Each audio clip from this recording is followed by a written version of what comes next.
Hello, welcome or welcome back to the YarnNYarns YouTube channel. My name is Angela and all the places you can find me should be linked in the description box below this video. Here on the channel you'll find me chatting about my adventures in knitting, spinning, crochet and weaving, all of the fibre related things. Today's video is the first day for me of the 12 Cast Ons adventure this year.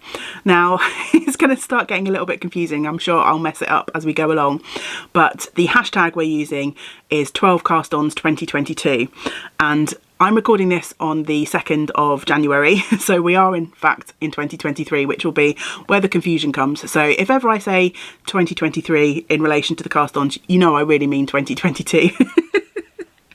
And you might be thinking, Angela, why have you made this so complicated for yourself? Well, if you have followed the channel for a while, you'll know that usually I start my 12 cast ons on Christmas Eve. So I would have started in 2022 had I been in my usual routine.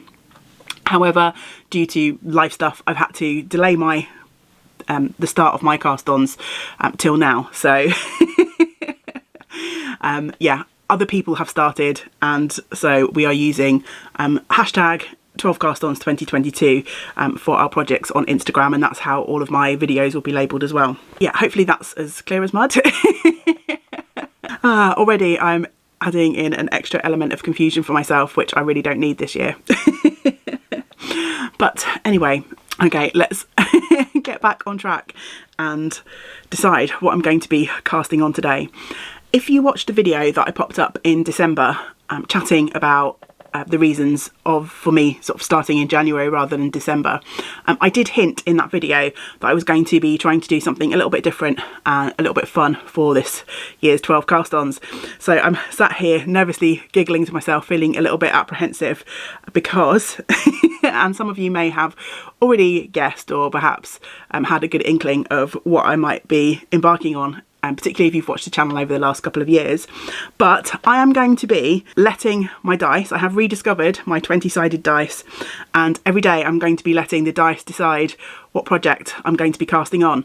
So I'm feeling quite underprepared because although I have chosen prompts for myself, I don't know exactly what I'm going to be casting on. So I can't plan too far in advance other than gathering some yarn, gathering some patterns, and not all of these projects obviously will get cast on. So there's 20 prompts here and there are only 12 days of casting on, and we could end up rolling the same number multiple times.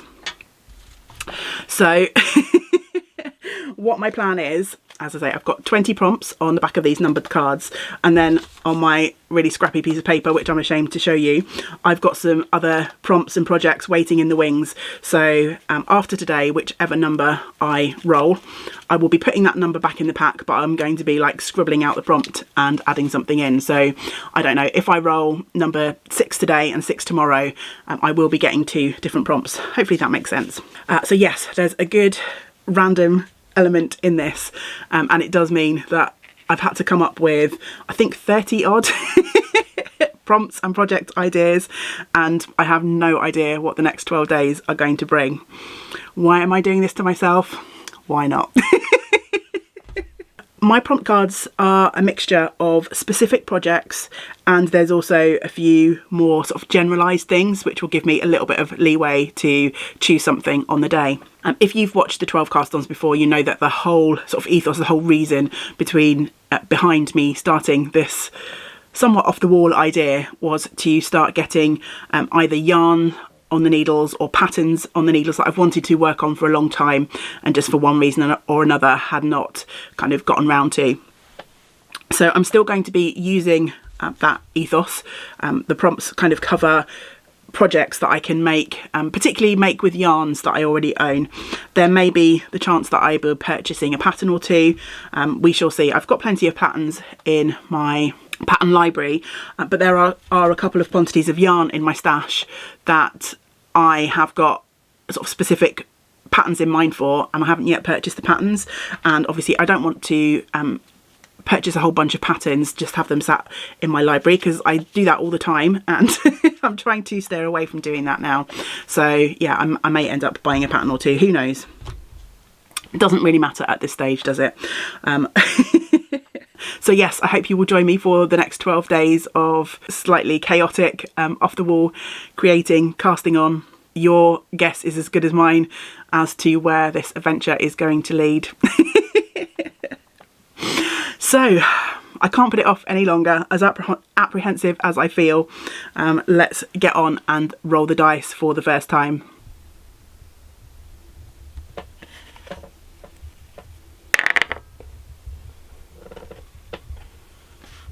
Okay, so there we go. The dice chose prompt number 5, and I have not looked at what this is yet, so we're going to reveal this together. And how I've done that is I've actually backed number 5 with another one of my prompts, so I cannot see what is on the back of this yet. We shall reveal together. So Rudolph the reindeer, prompt number 5, what do you have in store for me? Let's reveal this together. Oh, okay, so this is the Brenier sweater, which I have been excited to cast on for ages. Now let me, it's a pattern by Fibre Tales, I think. Let me just pull up the pattern on Ravelry and double check, because I didn't have room on my cards to write all the details, so bear with me. Yes, it's a pattern by Fibre Tales, and this one is going to present a few challenges for me. Of course, the dice aren't going to give me a nice, easy cast on a vanilla sock prompt on the first day, are they? You know, why would they do that? So the Brenier sweater, I'm going to show you a picture of it on my phone. Or maybe should I put it up? Actually, I'll put it up on the screen because that's just going to be way easier. It's a sweater that has a very simple silhouette. It's a boxy style sweater, and it has a herringbone stitch pattern across the top, and then it's just plain stocking stitch for the rest of the body. It's knit in worsted weight yarn. Challenge number 1 is I don't own this pattern, so thanks dice, I'm going to be spending money on the first day of the 12 cast-ons. But the reason I put this prompt in the stack in the first place is because I do have yarn in my stash that I want to specifically use for this sweater. So I am going to go off and purchase the pattern. I'll do all that obviously off screen. I will figure out what's going on, and then I'll chat about my yarn choice and some of the other challenges that I think are going to be present for this project for me today. Obviously no time will pass for you at all, and so that was just a bit of pointless waffle. Always. Okay, yarn gathered and pattern purchased. So let's chat about the yarn first. And this is one of the elements that's actually going to provide a little bit of a challenge for me. Not maybe challenge is the wrong word, but I'm just going to have to think about how I'm going to approach this project. It's not just a case of casting on with abandon and knitting until I cast off, because I have some beautiful yarn for this project, but I've actually got 2 different dye lots for the yarn. So let me reveal. I am going to be using some beautiful Peruvian Highland wool, non-superwash, dyed by my lovely friend Angie from Thick Skein. And Angie, a couple of years ago, sent me, I think it was 4 skeins. I've got 4 skeins of the Ginger Snap colourway in this beautiful orangey colourway, and Angie so kindly gifted this to me, which was just, it just absolutely blew me away. And as soon as I saw this, I knew I would love to make a sweater out of it. So I asked Angie to dye me some more, and so she very kindly did, and I ended up with some 50 gram skeins, a total of 300 grams. So I've got 400 grams in this first dye lot, and then I've got 300 grams in this other, and you can see they are quite different in tone. I mean, they're obviously the same colour, they're still the Ginger Snap family, but this one is slightly more saturated than this one. This one does have some of the darker tones in it, but I definitely want to use them. I've got hopefully enough for a sweater. When you hold them sort of together and back, you can definitely see they're the same colourway. As I hold them closer, you can see the variation. So that's challenge number 1. How do I mix these together? What I think I'm going to do, I think I have decided, the sweater is knit top down. I think you knit the herringbone, I've just had a quick glance at the pattern, you knit the herringbone panel first, then you join in the round, and it's just like stockinette body. So I have never knit herringbone stitch before, so that's going to be another challenge. There's also a provisional cast on to start the top of the sweater, which, yeah. I have done that before, but it's just an extra fiddly element that, you know, going to take some time and some brain power. But yeah, I think I'm going to start with this, knit down the body, and then fade into the lighter colour. The sleeves are knit separately, and well, actually the pattern gives you two ways to knit the sleeves.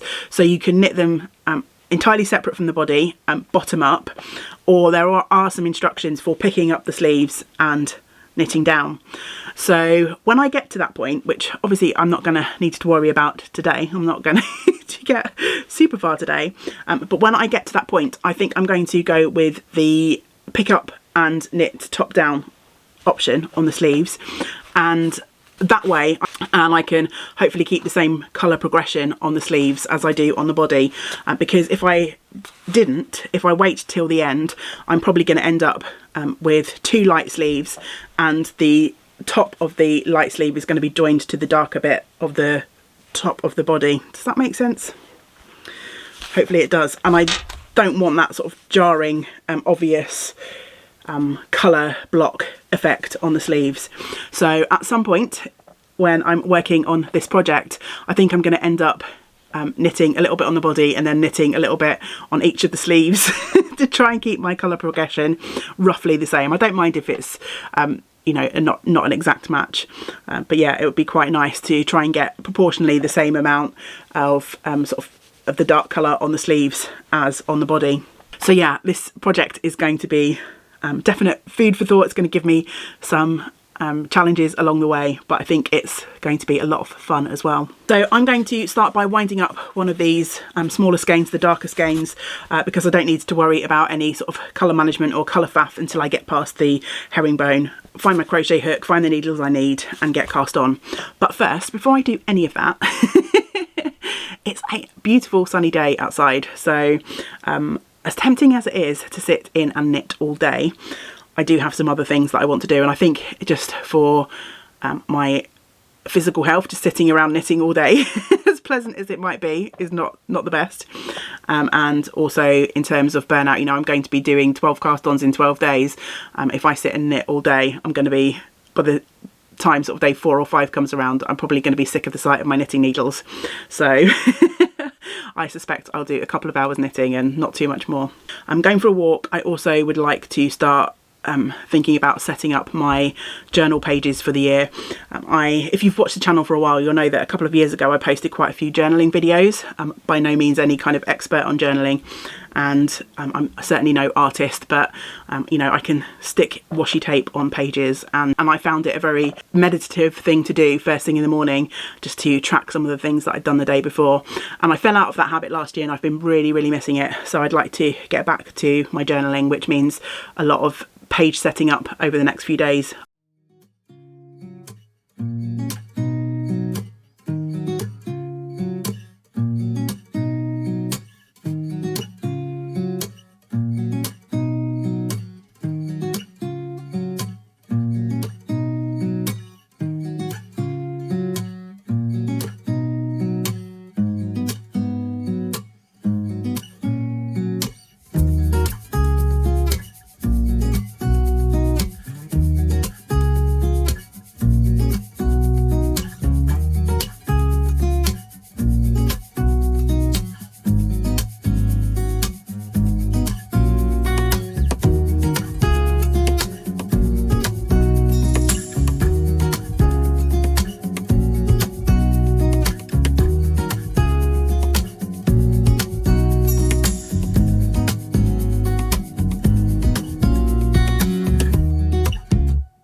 of course it's much later in the day than I had planned. It's almost 3 o'clock in the afternoon and I have just finished my crochet chain for the provisional cast on.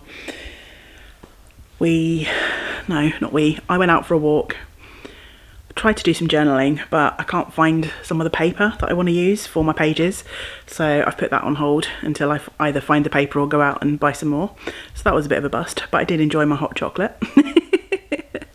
And then James suggested we go out for a walk together, which I'm never going to say no to, so we went out and did that just to get some more sunshine while there is some.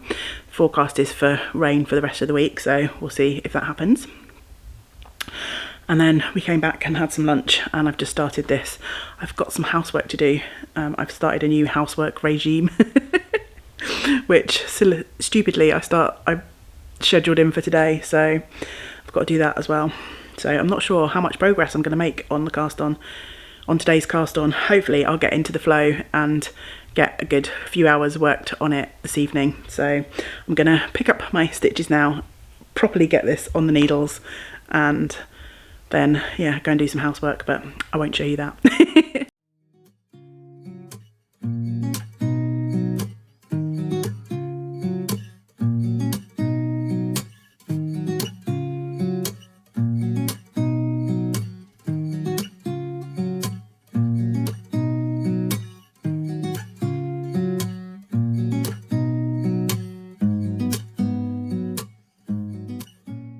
Okay, it's 4:30, as you can probably tell from the glare on the glasses. The light for the day has gone and chores are done, which means I can settle down and try and get a few hours of knitting in, which will be really nice. So I need to just wrap my head around the herringbone stitch, which actually looks fairly straightforward. I built it up in my head to be something more complicated than it actually is. I think it just needs a little bit of concentration to get into the rhythm if I'm reading it right. So I'm going to settle in with the project. I did pick up all of the stitches from the provisional cast on, and I'm kind of glad that I did that before it got dark. I did use white yarn as my contrast just in case, but it's nice to do that kind of thing in the proper daylight. I'm going to pop my laptop on and catch up on some YouTube videos, and I think I noticed that the lovely Caroline of Colourful Creativity has uploaded a intro video to her 12 cast-ons, so I shall link that below if you're after more 12 cast-on content. It's really fun for me that a few other people who also create content here on YouTube are joining in and making videos, so yeah, I've seen more people posting their projects on Instagram today, and yeah, it's just the absolute joy for me about doing these projects these days is how many other people are joining in and casting on along at the same time. It's become a real community event, which is just so nice, so nice. Anyway, knitting time, let's do this.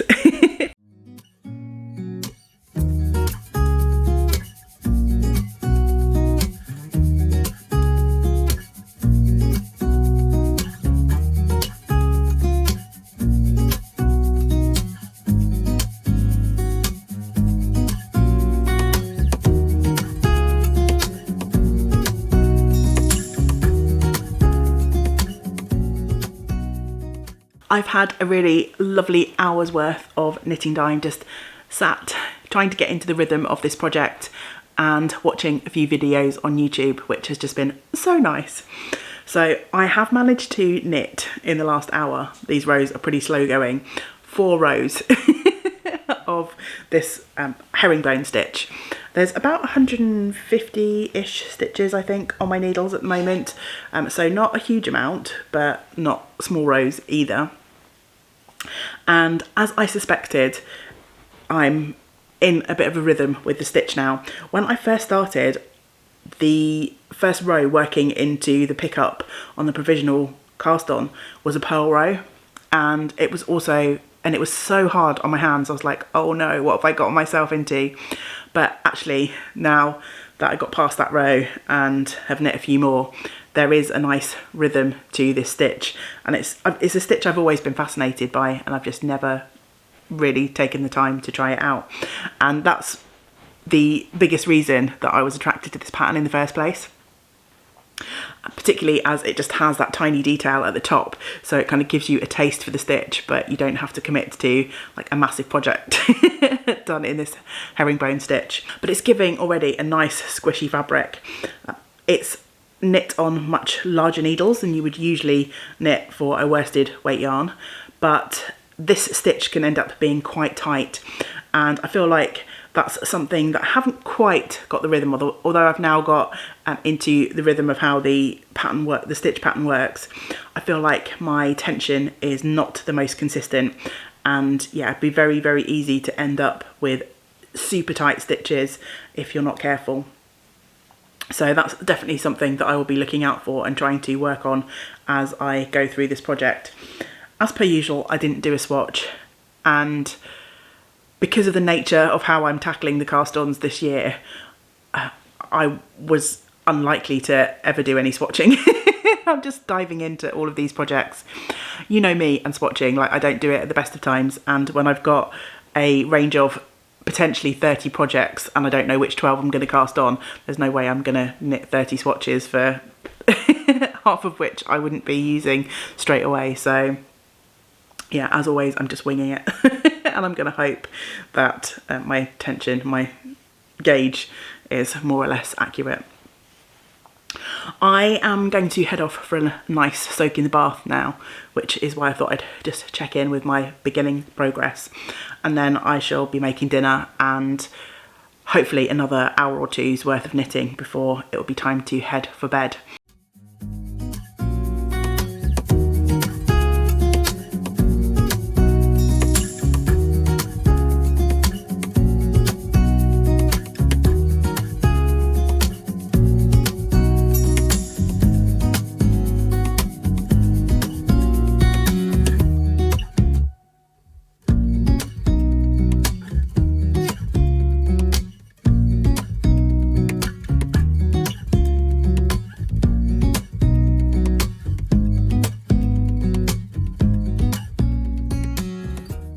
Is Wednesday morning? No, Tuesday morning. I don't know what day it is. It's going to be like that because I'm kind of almost taking some time off. Yes, Tuesday morning, and I've woken up feeling sick. Actually, I woke up in the middle of the night with stomach cramps. That's, you know, monthly cycle, nothing new. And then this morning I woke up and my throat is so itchy and scratchy. It feels like I'm swallowing razor blades. And my body is really achy, so, which honestly is not really surprising because after a busy couple of months, I always knew that the first minute I had to take a step back and relax a bit, the germs would probably catch up with me because that's always how it goes for me. So yeah, I've had a really slow start to the day. If I don't feel any worse than this, I should be fine to carry on and you'll see me every day. But if I happen to disappear for a day or two, I'm sure I'm fine. You don't need to worry about me. I just need to recover some energy because everything feels really hard today. Before I get into sharing my progress, loads of people have already commented on yesterday's video with their cast-ons, so I'm going to give a few shout outs. I've got like a double-sided list here, so I'm not sure how many I'll get through because I don't know how long my voice is going to hold out. Obviously I want to chat to you about my project and also need to record the intro for today's cast on as well, so I might only do half of these today, but I've got my list and I will catch up. Also, you might see me just liking your comments for now, and I will go back and give you a proper reply later, but it's just the only way I'm going to be able to keep up and do the shout outs, so I hope you don't mind. So Pip has cast on a Cargill cowl. Jules has decided to work on some whips but has also cast on a Narkraga sweater, and sounds like she's using some really interesting yarn. It's from Lion brand and it's made from recycled plastic, so that sounds absolutely fascinating. So I would love to know how you get on with that, Jules. Jen has did a cowl. Last year Jen spun up some yarn, that was her cast on, and she'd always intended to knit a cowl and never quite got round to it. So for this year's cast, she has cast on that cowl, which is lovely. I love that. There's quite a few people working with hand spun, which is amazing. The lovely Sherry, who has the Twisted Dye Kitchen podcast here on YouTube, my Link Sherry's channel if I remember, has cast on some socks for her husband, and she said that will probably be her one and only cast on. Kathy, who is Mountain Pearl, said she has accumulated quite a lot of Christmas yarn in her stash, so she plans on casting on lots of Christmas socks from that. Pamela is also focusing on her whips, but has cast on a cowl, and I think she said she planned to cast on a shawl as well once the yarn had arrived. Jeanette has cast on some comety socks and some Derby mitts. Angela has cast on a cowl, and Angela is one half of Attic Spin Dye and the lovely dye company here in the UK, and Angela will be using some Beatrix Potter inspired yarn dyed by her husband Andrew. Bub has started a mini me shawl and some Let's Stay at Home socks. Susan has started lots of projects. So Susan's got a shawl, a Sophie scarf, 2 pairs of socks, a sweater, some fingerless mitts, and is using a mix of her own handspun and some commercial yarn, which is amazing. Nia has cast on some socks with her Dragon Hill Studio yarn and is also planning some more cast ons. The lovely Viv has cast on lots of projects as well. She's got socks, a cable hat, granny squares, which are for a community project, which sounds amazing, some fingerless mitts, and has also started spinning for a hat and a blanket, and finally has cast on a Nix shawl, N-I-X-E, I'm not sure if I'm pronouncing that correctly. So yeah, lots of amazing projects there already, and I will save the rest of the shout outs and add them onto the list tomorrow because I can already feel my throat is starting to complain. Okay, so in terms of my Bregne, I'm not sure how to pronounce it, B-R-E-G-N-E. I've been saying Bregne, but when I asked Google how to pronounce it, it said Bregne, so I don't know. But anyway, the project is living in this beautiful bag, which was a kind gift from one of our community members, Christine, and it is packed to the brim with all of my beautiful worsted weight yarns, but there is just about enough room in here. I'm going to take that crochet hook out because I'm not going to need that for a while. I did find, as I was going through the bags that I was previously keeping the yarn in, I did find a couple of beautiful little progress keepers in the bag from Thick Skein, who I did look up aren't actually dyeing at the moment. Their website's not open, so hopefully they will come back at some point in the future. So yeah, I found this, and it's got a beautiful sheep and also a lovely sort of turquoise stone on the other keeper. So I'm keeping those in my project bag, and I'm going to use those as the project progresses. I found 2 sets of those, so I will be adding the other set to our prize pot for the make along. And so here is my progress, and it's moved on. It's a bit difficult to show because it wants to curl up. Let me just fold it in half and try and, there we go. That's what I managed to knit yesterday, which I think is about 2.5–3 inches worth of the rib, the herringbone stitch. And it doesn't look like a lot, but this represents a good number of hours of knitting. In the end, after I had my bath, I think I sat for a good couple of hours and knit through this. I am absolutely loving how this yarn and this herringbone stitch are playing together. It's very blown out, the light here today. It's raining outside and I'm sat right underneath a window, so I'm not sure that the camera's going to pick up on the subtleties of the colours in this tonal yarn, but the herringbone stitch really is kind of highlighting the sort of tonal shifts, which I really love. You can maybe slightly see what I mean. Basically with this stitch pattern you're working into every stitch twice, which is why it takes quite a long time to knit a row, and it's making this really lovely squishy fabric. I would really love, I wouldn't necessarily love to make it because of the amount of time it would take, but I think I'd really love a nice blanket in this herringbone stitch because, like I say, it gives a really nice sort of fairly firm but very squishy fabric, at least in this yarn at this gauge. So yeah, cast on number 1 is well underway. I've added my number 1 marker onto the project now, so that will remind me where I was at the end of the first day. And despite all my protestations yesterday about the challenges of this project, and I wasn't sure if I was going to have the brain power, really the only challenge I had to wrap my head around was the knitting of this stitch, which was pretty straightforward in the end. The rest of the challenges in terms of the yarn management and the sort of colour fading will be to come. So I needn't have really worried myself yesterday about that. I'm a long way from having to deal with that, but yeah, at some point in my future I will need to get my thinking cap on and figure out what I'm going to do. But I'm really happy to have this yarn on the needles and to be working this pattern, which has been on my sort of wish list of patterns to knit for absolutely ages, probably a good 2 or 3 years. I'm not sure when the pattern was released, but pretty much from when the pattern was released I had this one on my radar. A good start to the 12 cast ons this year. So with that being said, I'm going to sign off for today, and I am going to shift myself around and get ready to roll the dice for today's project, which you will see tomorrow. So I hope you will join me for the next video. Don't forget to keep letting me know in the comments below what you've been casting on, and I will catch up with everyone's shout outs as soon as I can. Usually what happens as we go through the days, there'll be sort of less people who are still casting on, so I'm pretty sure that I will catch up with those at some point, and I hope you will forgive me for not being able to get through them all today.